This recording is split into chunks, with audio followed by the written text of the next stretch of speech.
You know what's sad? I will never forgive myself for this. I heard a student call you JD Vance out in the hallway, and You heard a student call me I think he was that. trying to mess with you. Oh. Yeah. Oh, there's the light. I Because was looking for the I light. know Bob is Bob, but in that book, you don't use that name.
I don't have a gavel, so I'm just saying gavel.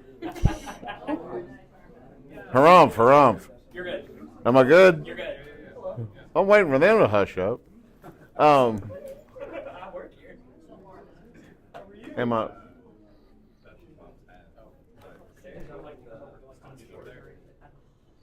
Don't sniff it. If everyone's ready, well, I'll go ahead and introduce our guest. Thanks, everyone, for making it out this evening. This will be the last of our series of the Little Kanawha reader series or writer series? Reader series for this school year. And I'm very happy that our guest, Ann Pancake, you still go by Professor Ann Pancake? No, just No, okay, all right. I never did. Was very, very kind to agree to join us quite some time ago. We've been planning on this for 13 or 14 months now, and it's been very nice corresponding with you for the last few months, and I'm really glad to see so many familiar faces and a few faces I don't recognize as well. A lot of y'all may know about the Little Kanawha series, perhaps some of you don't, but this is something that we've kept going now for, Dr. Minton, help me out, how long? 7-ish years? Has it been 7 years? It precedes me. Let's say so. Okay, well, as long as it precedes me, that always good to know there's a few things older than me. In any case, though, we do like to get the luminaries of Appalachian writing, people you've heard of and people you haven't heard of, to join us. And this, of course, is, in terms of luminaries, this is definitely no exception. Ann is, let's see, I already said that part. Ann is a native of West Virginia, a native West Virginian, and one of the most talked about writers in Appalachian literature at the moment. She's a graduate of WVU and UNC Chapel Hill, correct, and the University of Washington. So she's definitely spread her wings in a lot of different directions. And of course, Washington's where you received your doctorate. And she has also, I found out, taught English in places like Japan and Thailand. And after that, returned to the U.S. and began a series of acclaimed short stories, essays, and fiction writing about her experience in Appalachia, as well as the experience of people she's met. Her novel, Strange as This Weather Has Been, won the Weatherford Award, which is presented by the Appalachian Studies Association in 2007. And at that point, it was the award given for best fiction/poetry. They've since divided the prizes, one for poetry, one for fiction. So it was harder to get in 07, I suppose. You had to compete with poets. And recently, of course, she's been a writer-in-residence at our sister school, Shepherd University. So please join me in welcoming Ann Pancake. Thank you, Bob. Thank you. Okay, thank you all so much for coming. Is this working, Josh? Okay. Yeah, I've never been to Glenville before, so it was great to drive in here along the river. I didn't, and it's just beautiful back in here. So I'm really glad to be here. I really appreciate you all coming out to hear me on this day. I'm gonna. I was trying to figure out what to read. I'm actually working on a new novel that I've been working on for over 5 years. I was going to read some parts from that, but I decided to read something from my other novel, which is pretty old now. But this chapter gives me a lot of solace. These days I need some solace because things are so disturbing. And this book is about, I don't know if anyone's familiar with this book. It's about mountaintop removal in southern West Virginia. It's a lot of research that I did with my sister and some other people in the early 2000s fighting mountaintop removal. Do y'all know what mountaintop removal is? Okay. So yeah, it's like an extreme form of strip mining. So we talked to a whole lot of people who lived around these mines and were suffering from the fallout from the mines. And one of the this character that's in this chapter, which of course I just lost my place. Let me see.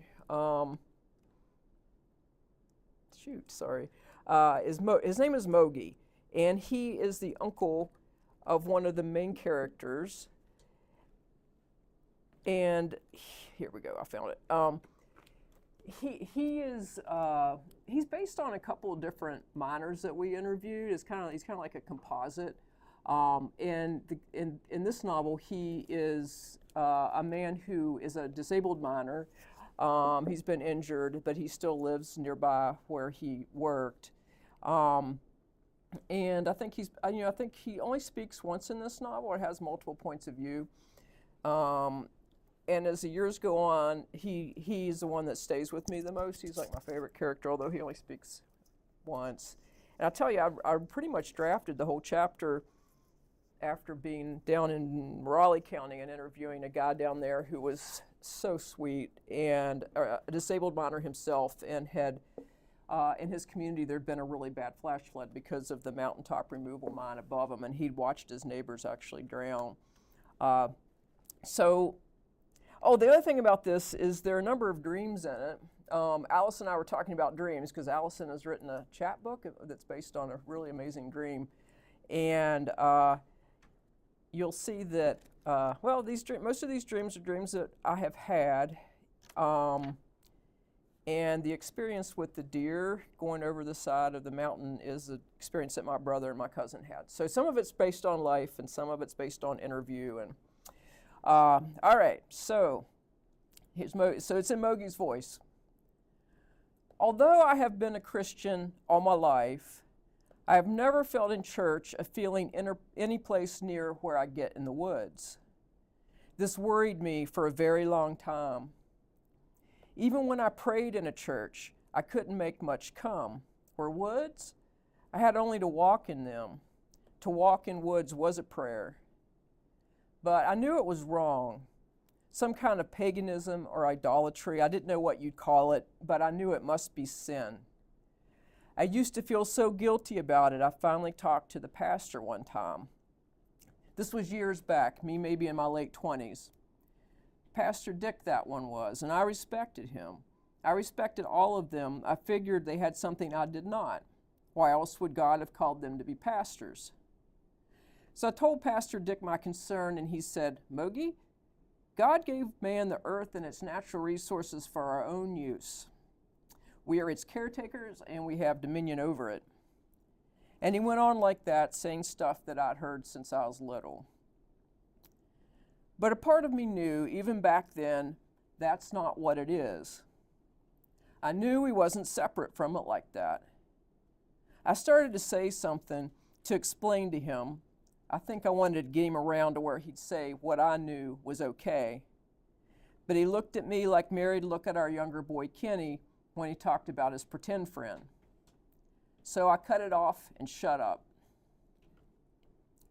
The first time I felt it was a Wednesday before Thanksgiving, 1958. I'm sure on the year because I know I was 10 and that'd make my cousin Robbie 13. We were standing right under the ridge on the backside of a mountain in Pocahontas County, a place they called the Ribs. That buck come out after the last drive. I don't mean he was driven to us. He was not. He come out on his own, out to the side of Robbie and me and a little below us, and I felt him before I seen him. The way a big animal throws something off himself, something he carries around himself that you can feel without seeing. It's like a higher hum than the still things, trees and ground and rock. Although I only call it a hum because I don't got no other word for it. It's not something caught by ear. As I got older, I'd catch it off small creatures too. And after I got to be a man, I mean really a man, got past the early man and come to know myself and settled down, I could catch it just quieter, even off trees and dirt and stone. But in the beginning, I only got it off big animals. That morning when I felt the buck and turned and saw, I thought at first he was a doe. His antlers blurred in the branches like they were, and then he moved ahead, stepping, and the antlers focused, come clear, and he was nodding a little, I remember, like his rack was dragging his head a little with the weight. I pushed my elbow into Robbie. The buck held himself still, like he should not have. An animal that old knows better. And I stared at him, wondering at that stillness. I watched him. Robbie lifted his gun. When he fired on him, that buck didn't show in any way he moved that he'd been hit by a gun. The shot knocked him off the ledge more like a punch than a bullet. And after he fell, he didn't just crash and come to rest on the next outcrop like he was supposed to. No, he went to rolling. It was the third strange thing he'd done that day, after showing himself to boys with a gun and then standing still, practically posing for the shot. I've seen nothing like it since. This big buck hooping down that mountain end over end, antlers over backside, white side, the antlers and the white rump coming up over and over again. Me and Robbie leaned out, each of us hanging off a tree, and we watched him roll what had to have been well over 500 feet. And that buck never hung up on a thing. Not a bush, not a ledge, not a rock. He just never hung up like he should have. After a while, he disappeared out of our sight, although we could still hear the thumping and even the rattle of dirt and rock. And then, after a little bit, we lost the sound of him, too. I'd never been to the very bottom of the ribs. There was a fair-sized creek down in there, and running pretty full like it was, it took up most of what flat lay between the mountains, and there wasn't much flat to begin with. We tried to come straight down as best we could, so we'd end up about where that buck should have. But we didn't see no sign of him. Not only no body, but no blood, and no torn up leaves or brush, and no knocked loose rocks. I looked at Robbie, waiting for what we should do. Robbie squinted and shook his head. He said, "You walk up the creek and I'll walk down. Holler when you find him." I nodded and took off quick up the bank. I've always loved looking for stuff in the woods. That feel you get when you sudden spy as you're moving the deep green leaf of a ramp, the crinkle of a morel. Presents the woods give you just for paying attention. That's how I saw it. And here I was, a little boy hunting a big buck, maybe a 10-pointer. Wasn't much you could look for more exciting than that. I slogged along through them rain-black trees. It was steep down there, even at the very bottom. Most of the time I had to kind of stagger along with one leg higher than the other, and many a time I near slid in the creek. But hard as I looked, I still couldn't find any sign of that buck. Not even tracks or some mark of struggle in the brush. My excitement started running down on me some, and eventually I got to a point where where I knew the buck could not have come off this far from where he was shot, even if we had got way off course during our slide down. Robbie hadn't hollered yet. I started heading back. I ran into Robbie about where we'd parted ways. He had dropped down on a soaked, rotty log, his hands between his legs for the warmth there. "Well," he said to me, "he didn't come off that way." "He didn't come off my way neither," I said back. He cocked his head up at me. "He had to have," he said. I shook my head. "There ain't no sign of him up through there. I looked real close." Robbie blew his breath out loud to show how ticked off he was, and pushed up off the log. "Guess I'll have to go look myself." He picked up his gun and left. I watched him go. I just stood there for a while, my nose running hot and heavy and fast, me wiping it over and over again with the cuff of my coat until that cuff was just about glistening. Then I started shivering myself, and I couldn't just stand there freezing to death in the rain. So I decided to double-check Robbie's direction, too. Now, this next little part I don't remember as good. This time, the hunt for the buck didn't have the look forward to it had had before. I trusted Robbie. I figured the buck wasn't up his way. I really just needed to move. I was starting to feel hungry under the cold, and also some worry over whether Dad would whip me when I got back for not telling him where I was going. I was feeling bad for the buck, too. I knew he had to be wounded, and it was a very bad thing for a hunter to clip a deer and never find him again. him dying a slow death someplace or being killed brutal by some other animal. To cripple a deer was a terrible thing. I was blundering along thinking this when I come up on it. It was a spot where the shelf between the ribs and the creek broadened a little. Turned out, although I couldn't see that yet, that it made enough space for a little sunk down place like a room. And it seemed even more like a room because there was rocks all around it. Somehow a rock fall had come and made like this room. And I come up on the rock border in the widened place, and sudden, I knew that beyond it, the buck would be there. Somehow I knew that. I remember exactly how it felt in me. And then I climbed up the little rise and dropped down. The buck was not there in body, but something else was. I stepped into that little room. I stopped and looked around me, and something layered down over myself. At first it seemed to wrap me, but then it was somehow in the center of me, starting there, and then it washed on out through all of my parts. It was the feel of a warm bath with current in it, a mild electric. It prickled my skin, every inch of my skin it touched. And the thing was, once it had currented all the way through me and reached my very ends, it kept going. It melted my edges. It blended me, I don't know how else to say it, right on out into the woods. It took me beyond myself and kept going, so I was no longer holed up in my body, hidden.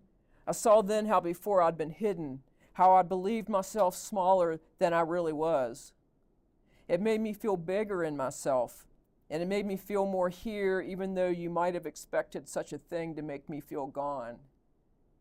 And with it came total sureness, and with the total sureness came peace. I had to leave out of here for a while. I got drafted. Robbie did too. They loved us hillbilly boys for how good we could shoot. All those fall days hunting deer and squirrel, it'd be funny if it wasn't so sad. But it meant I left out of here and saw other mountains, and now I know people not from here probably don't understand our feeling for these hills, our love for land that is not spectacular. Our mountains are not like the western ones, those jagged, awesome ones, your eyes always pulled to their tops. But that is the difference, I decided. In the West, the mountains are mostly horizon. We live in our mountains. It's not just the tops, but the sides that hold us. I tried for a long time to pull the two together, what I knew from church and what I knew from mountains. Of course, it would only be right if I could keep the church part ruling the woods part. So when I'd first walk into the woods, I'd say to myself, look here what God's give us. But just about as fast as I could have that thought, this second one would come from deeper. This is God. And then from under that thought, from deeper yet, another thought would come saying, I go here. This is where I go. And last of all, the most certain thought, but also the most dangerous, this is me. All this is me. I used to dream a good bit about that buck. It was mostly the same two dreams I had, but I'd have them fairly often. I dreamed we'd come up on the sunken place, me and Robbie together, and the buck would be there, but the feeling would not. The buck has a broke back, but he's still alive, trying hard to get up, him hoofing in the sloppy wet leaves for a grip. His big rack is dragging at him, pulling on his head, and there comes in me a tear in my chest, like cloth tearing, such pity do I feel. The rocks lie in a circle, making the room where the buck struggles, and Robbie, needed to move. Oh, I'm sorry, you guys. Wait. Okay, the rocks lie in a circle, making the room where the buck struggles, and Robbie is afraid to shoot him for fear a bullet might ricochet off a rock and hit one of us. But I crouch down behind a big beech. I press my cheek to it, and Robbie takes aim from behind another one. I hear the explosion and then the echo off the mountain across the creek. But when I peek around to see the body, there ain't nothing there. Or I dream it different. I dreamed the buck was dead.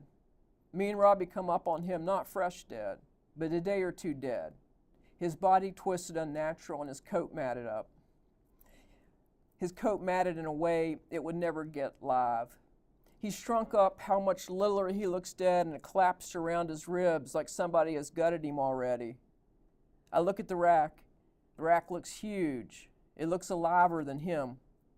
And something has already ate on his eyes, even though you would have thought the cold rain would have kept them back in their holes. There comes in my chest the pity feel of cloth tearing, and then, after the pity feeling, once more, he is just not there. Nights I lay in bed in this house I built, Mary sleeping beside me. Since the little strokes, I don't sleep so good. I usually go to bed early and I have to fall asleep right off, but after a few hours I wake up with a headache or with worry or both and can't get back to sleep. So I lay here feeling around me this house I built with my own hands falling apart. Blastings cracked my sheetrock, cracked the walls in my bathroom. It split my concrete porch in two. In this valley now, we are completely surrounded by the mining. Soon it'll be directly over top the house. And it's across Route 9-2, across the river, those mountains being taken not only by Lyon, but by Arch. Then you go south, more Lyon, some Peabody, and you go north, it's there too. You work all your life to have you a home, and you want your home to be quiet and peaceable. I built this house. I know how well made it is, and it's the only thing I got to leave to my boys. And here they can take it from me without even walking on my land. After that kettle bottom dropped on me, my dear dreams turned different. My brain worked different in a lot of ways. Them dreams was one of the worst. I dreamed deer not quite deer, deer like something got in their blood and turned them in funny ways. And I have a terrible time leaving behind me the feel of the dreams after I'd wake. I dreamed I come up on the mouth of a cave. It surprised me, and there flushed out of it a whole herd of these deer elk creatures with antlers longer than they was, rising off their heads in pairs and fusing to make a single knife blade running longer than their backs. And after they got out of that cave, the whole mountain collapsed behind them. Then it got to where I was dreaming deer coming after me with bared teeth like mad dogs. I'd be in a nice yard someplace and there'd be all kinds of deer gone wrong, and some of them lying in the grass you couldn't tell was they alive or dead. And the mean deer leaping over the lying down ones coming at me, swinging them wolf-teethed heads. It was like I'd done something to them. It was like both me and them knowing what it was. Me and Mary look for greens when we can still find them, nuts and stuff. These days it's more for the sake of getting out and looking, the pleasure of that, than what we actually find. They've tore up our ramp and ginseng patches. They've run off all the game, and you can't fish. Even if you found you a live fish to catch, I'd be scared to eat it, you know. For a long time, it was the trees dying that scared me worst. I don't mean how they clear-cut the mountains before they blow them up, although, of course, that's an awful thing. But that is a thing you can see and understand. What scared me was the trees that are slow dying. You don't really notice that's why it's scariest until one day it just dawns on you. How long's it been since I've seen a mulberry tree, a butternut? Ain't there more logs down than there used to be, or am I just nervous? The scariest is when things are lost before you know you're losing. Then one morning last fall, I found something that spooked me worse. I was climbing up the road to Bleak Knob to look for a ginseng patch used to be up there. I got over there, and of course, they had a pipe gate across where you used to be able to drive up, so I parked my truck and started climbing the dirt road. It wasn't too long before I heard some kind of vehicle coming down, which surprised me a little. Then here it come around the turn, and it's a tanker truck of some sort. And I stood off to the side, half expecting it to stop and say something to me about trespassing. But the two men in it didn't so much as look at me. Then I realized the truck didn't have a trace of lettering on it. And I noticed too that they had a gun rack in the cab, some kind of rifle in it, I couldn't tell what. They went on down the road, and the last thing I seen was that truck didn't have no license plates neither. Now that scared me. It got worse. I hadn't gone but 100 feet when I saw something on the ground that shouldn't have been there. You get used to seeing all kinds of weird stuff up these hollers below valley fills and mines, especially around sediment ponds. But this holler, near as I could tell, was more or less untouched. And here in the road was this goopy gray junk, like in clots, dribbled along the road. Right there, a bad feeling socked in my gut. It hadn't even got to my mind yet, but I knew to back away and not touch that stuff, not even with my boot. I hadn't yet heard any rumors about them dumping what they call hazardous waste, not yet, but I can't say I was surprised. Once I got home, I called the Department of Environmental Protection about it. I called them quite a few times over the years, and they were always polite on the phone, and then, near as I could tell, didn't do a darn thing. But what else could I do? There ain't nothing else but throw a lawsuit at them, and Lord knows I don't have money for that. My church has never spoke out against the destruction. Some churches have spoke against it, but mine has not. I still go every Sunday. I can guarantee you I've never talked about any of this out loud. The buck, the dreams, the feel in the woods. Before, I didn't even want God to hear. I especially didn't want God to hear. But of course, they say He hears everything. I was ashamed at how I couldn't match up what they teach in church and what I know from the woods. But as I got older, and it is true, sicker, I understand more and feel less guilt about it. I understand that church mostly touches just the part of me that knows right from wrong, the part that says you better not. As I get bold enough to think it, I understand church don't seep into me no deeper or fuller than that. And it's very sad to feel no more than that from church. Still, I can't know no different. Any sacred I have ever got close to has come straight out of these hills. There is what my reason tells me. There is what my church tells me. There is what my dreams tell me. There is what this land tells me. I'm coming to accept that I'll never bring all those things together before I die. But on my strongest days, I can tell myself without guilt or fear, it is not paganism or idolatry or sacrilege or sin. It's just what I know. And what they tell me, these things I finally let myself trust, is what we're doing to this land is not only murder, it is suicide.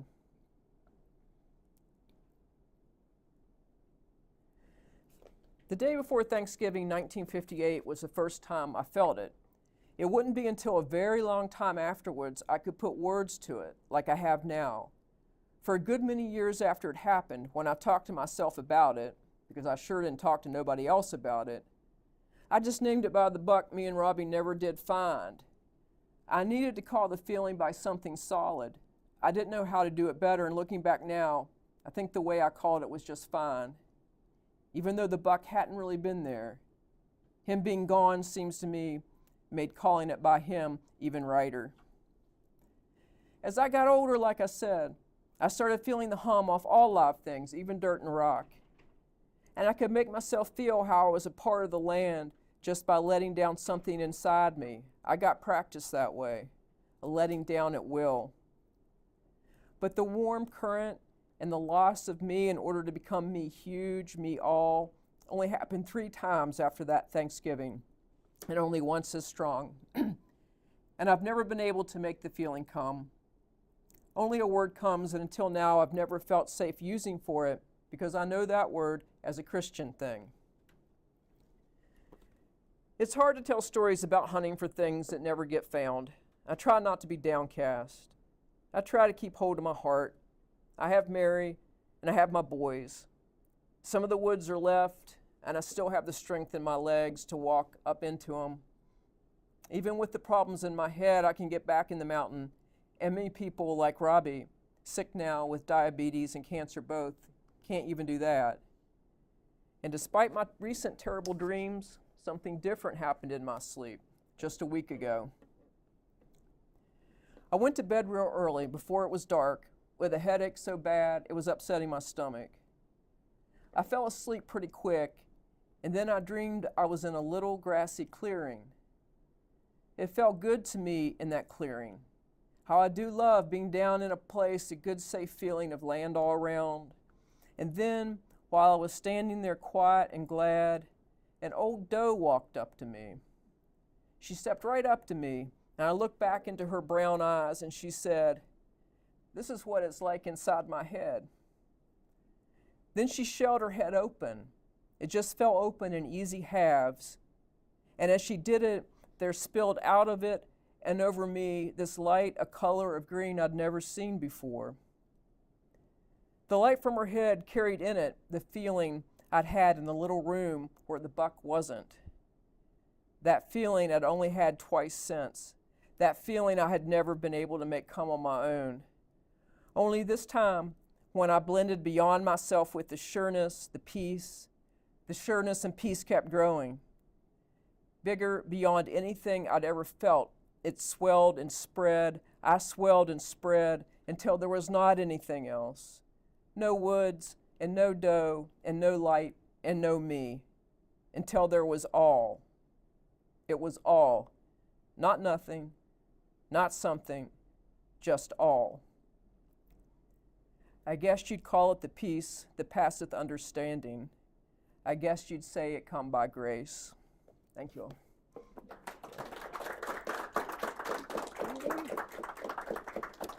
Thank you, guys. Thank you all for being such a great audience. Do you have any questions or comments or anything? It could be about writing. It doesn't have to be about that. It can be about your writing or about writing in general. Yes, Bob. The person you based that character on, is he still living? I doubt it. I don't know for sure, but it was 25 years ago I talked to him, and he was already in bad shape, so I think he probably passed away. I think the last I heard about him was probably 10 years ago, and he was still alive. And he was down in Randolph County? No, he's in Raleigh County. Raleigh County. Yeah. Yeah, I mean, he's not really this, I mean, but just his demeanor and the way he talked and his heart, helped generate this person. Yeah. And some of the stuff he says is directly from interviews, and some is from interviews, not with this guy whose name was Joe, but with other people. Whole thing about the house I built with my hands, only thing to leave to my boys, all that stuff is just verbatim from some interviews. Yeah.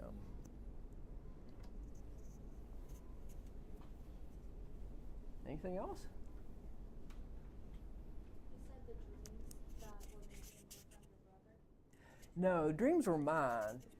Yeah, but my brother and my cousin shot a deer off a really high mountain with a cliff like that, and then couldn't. And then they finally did find the deer, but it took a really long time. So that's from the story he told. Yeah.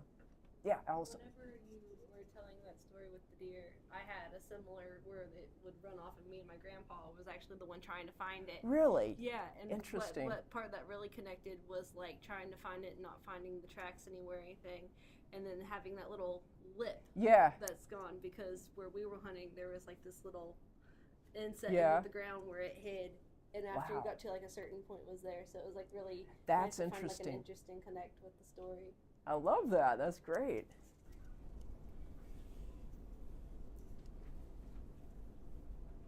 Yes. At the very end of your book there, Mogi says about, but I've learned something about these times, and times like these, you have to grow big enough inside to hold the loss and the hope.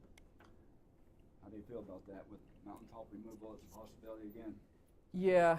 For those of you who haven't read the book, that's like the next to last page, right? And part of the problem with writing the book was having some sort of uplift ending, where it wasn't all negative. I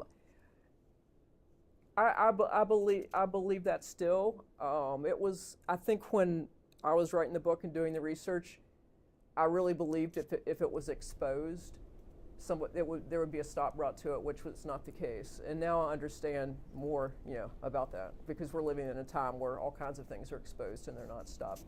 I still have to keep the hope big enough to hold the loss. and I still am doing that. But it's very difficult, and I think when I wrote this book, a lot of this I wrote around when I was about 40 or 44, and I think I was more calloused then, and I'm more sensitive now, so it's even harder sometimes to look at some of this stuff. When I was younger, I could look at it more easily and write about it. But, yeah.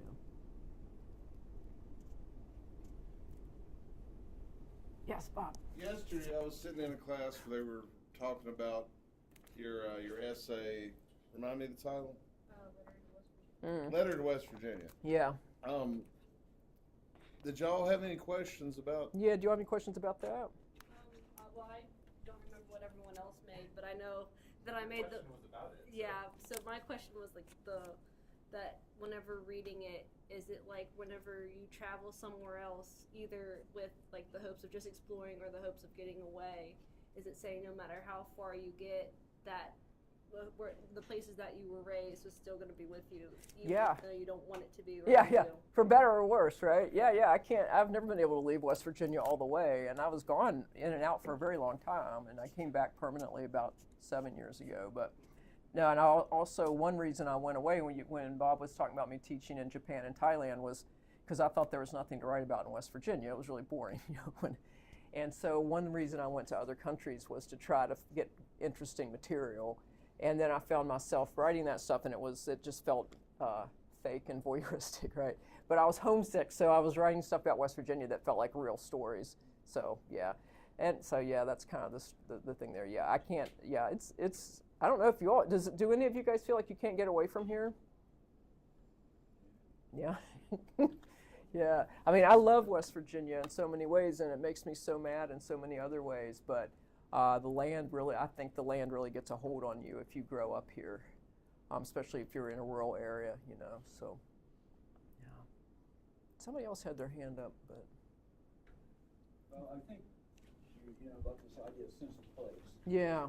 When you take the indigenous cultures, Native Americans, whoever you want to talk, how you want to say it, like what you were talking about with the buck. Yeah. That is a deep space or place there you're coming from, because we're not looking from a human point of view here, we're looking from nature's point of view, and which goes back to indigenous. Actually, nature runs things, not us. Exactly. Yeah. Yeah. And yet we got it backwards. Yes. And we Yes. kind of keep it that way. Yes. Yeah. That's. Yeah. I feel very strongly about that, and that's what So the novel I'm working on now. Explores that even more, and I think in order for I believe very strongly in order for us to survive as a species, we have to flip it back. I totally believe that, and it's very. I don't know how it's going to happen. It's probably through very hard times, but if we're gonna, and from what I've read, all of us had that. I mean, if you go far back enough, it's also from Scotland and Ireland and England. It's also from Germany. I mean, it's all of us who are white also have those same, that kind of connection if you go way back before Christianity and even before that. So it's not, we do have that in us, in our DNA somewhere.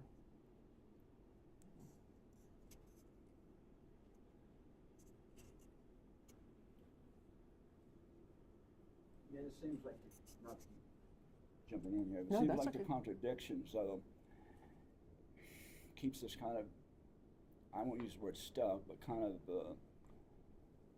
in place here in our environment. I was born and raised in West Virginia also, and it seems like I've been out of state, and I enjoyed the big outer world, and very much so.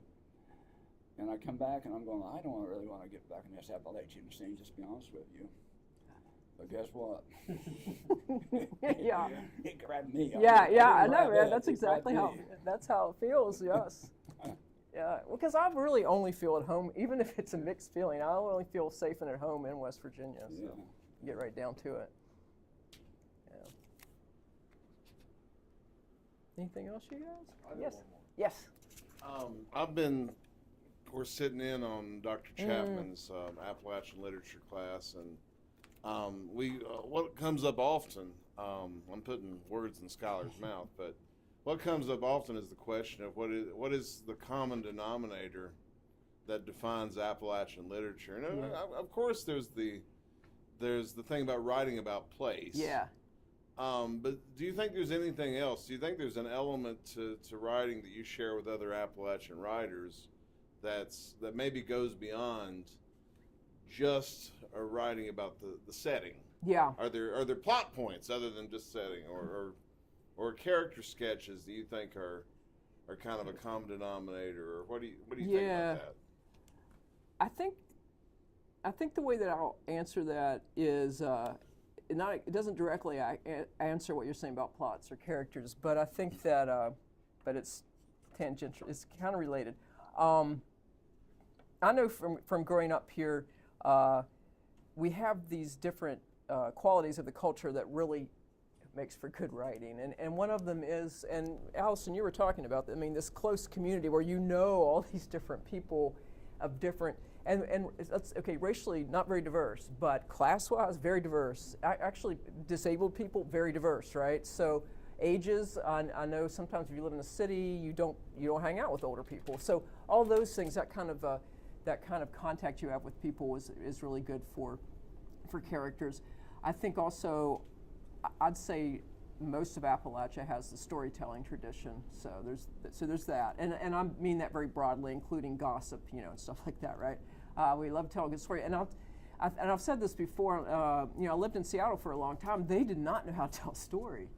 They would do this abstract, something, and they didn't know how to build to a climax. It's like, so that's in us. Also, I think, and our language and dialect are different in different parts of Appalachia, but I still think that regardless of the part, our language is so rich, and specifically in the musicality and the cadence of the language, but also in metaphor and simile and image that people use. And this includes anybody. You don't even have to finish 6th grade to have this talent, right? And also inventions of words, inventions of names that people do hear a lot. So all those things I think, contribute to it. I do think West Virginia's literature is often a little different from, I think the different states have slightly different literature. I think, we're having a book club. I live in Arthurdale, and there's a community center there, and we're having an Appalachian book club. And we're reading primarily West Virginia writers. And finally some people say, well, isn't there any West Virginia fluff? And no, they say, is there any Appalachian fluff? I said, yeah, there is. I don't know if there's any in West Virginia. I mean, I'm not sure exactly why, but a lot of the West Virginia literature is dark and intense, even greater than in some other states. And of course, it's very different, I think, to have grown up here than in Western North Carolina, or, for all kinds of reasons we won't get into right now. But yeah, so I think there's similarities, and then I think there are differences. Yeah. But I don't know what the defining common denominators would really be. Yes? So you kind of mentioned some of the idiosyncrasies that make writing about West Virginia and Appalachia more unique, but what are the challenges that come from that? The challenges are trying to write a story that is your real story, as opposed to being influenced by narratives that are popular but not necessarily really reflective of our lives here. And of course, a lot of that is people who aren't really from here writing them. But I think also we absorb that too inside, and so we're drawn to do those particular characters or that particular plot. That's also reinforced because a commercial publisher actually wants that story, and I think they don't necessarily want a real complex story about here.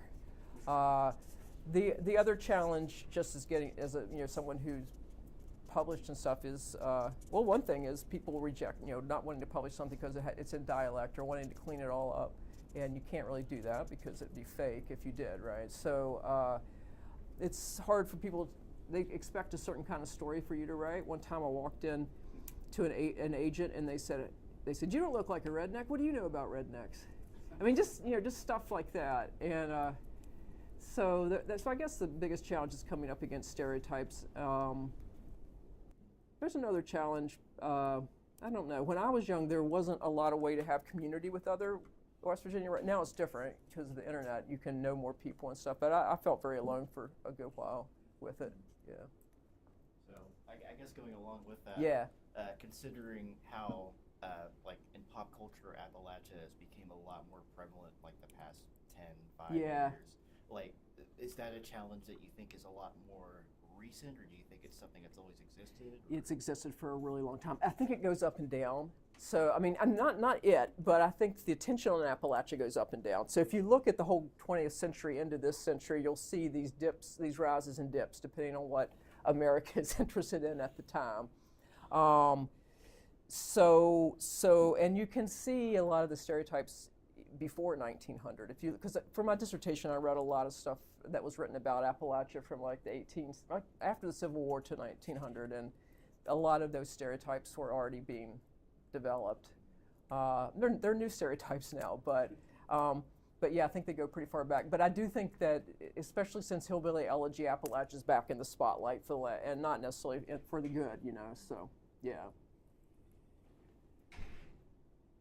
Anything else? Good questions, you guys. I have said that Elegy kind of gave us a new dragon to fight. Yes, and we have to stop fighting that dragon now. And we are, but it did bring us together. Yes, yeah. What about you Parkersburg people? Do you have any questions? No? So, you're talking about how you had these dreams that inspired your story. Where do you think your mind could have got that from? You mean my unconscious mind? Yeah. I think a combination of growing up around a whole lot of deer and deer hunters, and then being on these sites and seeing all the destruction, which was not dead deer, but it was dead land and dead trees and machinery, and just, you know, that kind of taking that in. And I think my unconscious kind of put them together. I think also it put it together like automation or mechanization of animals. But I think the final one, which was one of the most profound dreams I've ever had, I mean, that was like a gift, you know, the one where the doe opened her head, because the feeling of it was such a gift. And it felt much more like an eternal thing as opposed to the really negative dreams. That's a good question. Yes? Do you find that taking pieces of Appalachia that are very real and very dark, but instead of just writing that plainly, but adding it to people, to characters and fictionalized settings, do you think that gets the point across to people who are not from Appalachia easier? Yeah, it's tricky. They have to make an investment they might not want to, because they don't. I think a lot of the American sensibility is trained to see Appalachia in a certain way, which is not necessarily how we live it. So I think there is a trick in getting them to pay attention to your story. I don't know, that trick varies depending on what story you're writing. But I mean, the bottom line is try not to pander to the very demeaning stereotypes they have, which then, because that kind of stuff is not just in literature. Once you're circulating it in TV or whatever, it has real results in the real world. You know, it's not just something that's part of communication. It causes people to have problems when they go out in the real world, and it also justifies more exploitation here. If the people were these trashy, dumb people, then yeah, of course we'll have a 500-acre data processing site outside of Davis, West Virginia, right? I mean, and if you look at the old, if you go way back again, because I read a lot of this stuff, there were articles where they actually compared Appalachian people to fossils and coal. So you develop the people as you develop the coal. So it was a good way to justify, even if you're taking a lot of land and stuff from people and hurting them, they need that because they need to be civilized. And like I say, sometimes they'd use the same imagery for the land and the people that needed to be developed. If that makes sense. I kind of got off on a tangent there, but yeah, but thanks for asking. Yeah, Mike. So, have you ever struggled with like an editor or someone who was having trouble accepting your story because they felt like it didn't, in their mind, it didn't feel authentically Appalachian compared to how they thought Appalachia's supposed to be? Yes. And could you like give an example? Well, there's the whole dialect thing, which, and I won't even go there, but I think that, well, it's kind of like I said about that agent. I think they have a knee-jerk reaction to what you should be writing as an Appalachian, and if you're not, they might not want to publish it. And particularly when I was trying to get this book published, because I actually had an agent then, and she sent it to all the big houses. And this was like in 2003. It was way back, because it took me forever to get this published. And they were rejecting it then some would say it was too political, some would say the dialect, and some would just say, you know, it wasn't what people wanted to read. And I think it's because it doesn't fulfill the Glass Castle story or whatever that book's called. So something else you made me think of, Mike, when you said that. Shoot, I can't remember, but yeah, I think there is that constant problem. Yeah, and it's, yeah, I won't keep talking about it, but yeah. I'm remembering some other incidents, but. It's almost 5. You'll have 1 or 2 more questions. It's your last chance. Yeah, right? Okay. So I was watching a video. It was an interview of Davis Grubb. Oh, and, yeah. For the recording, another West Virginia writer. He wrote the book that will become Night of the Hunter. But anyway, he said that he always wrote primarily for West Virginians, and that he felt like he was always trying to say the same message in everything that he wrote, and he wasn't quite sure what it was, but he's trying to say it more clearly every time he writes a new thing. And I was wondering, do you feel like that's true for you as well? Maybe to some extent. Yeah. Davis Grubb is way more interesting than me. You guys should check out Davis Grubb. He is a very interesting character. It's from Wheeling. Yeah, I guess so. Yeah, I guess so, Mike. I guess there's some truth in that for me. Do you guys know the movie Night of the Hunter? It's a classic. Yeah, he wrote that novel, and there were some other movies made out of his work. He was also gay, which is one reason he didn't live here. He moved to New York City and just wrote about West Virginia. And this was back, when it would be very hard for him to be in West Virginia. Because when did he die? In the early 80s, I think. I'm not sure, actually. I know that towards the end of his life, he came back to West Virginia, and I was told that because the libraries kind of took care of him. So he, first of all, had a very heavy pot dependency, right? And so he would go to different libraries around the state, and they would pay him something to speak, and some of them would help take care of his marijuana needs, and they kind of mothered him, right? The libraries kind of took it until he died. He died not a whole lot longer after that, because he didn't have anybody else except his dog. What's that dog's name? The dog is also an interesting character. He's something Charlie, but yeah. But that was his closest friend, was his dog. But yeah, there are a lot of really interesting West Virginia writers that we don't know about, really. So.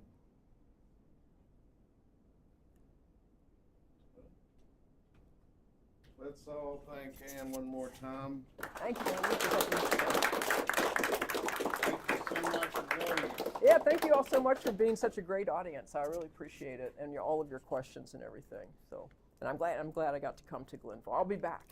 Maybe I'll come to when is that folk life festival? June. Yeah, I might come back for that. Starts the third Thursday of June every year. Okay, I will look at my calendar because I've heard so much about it.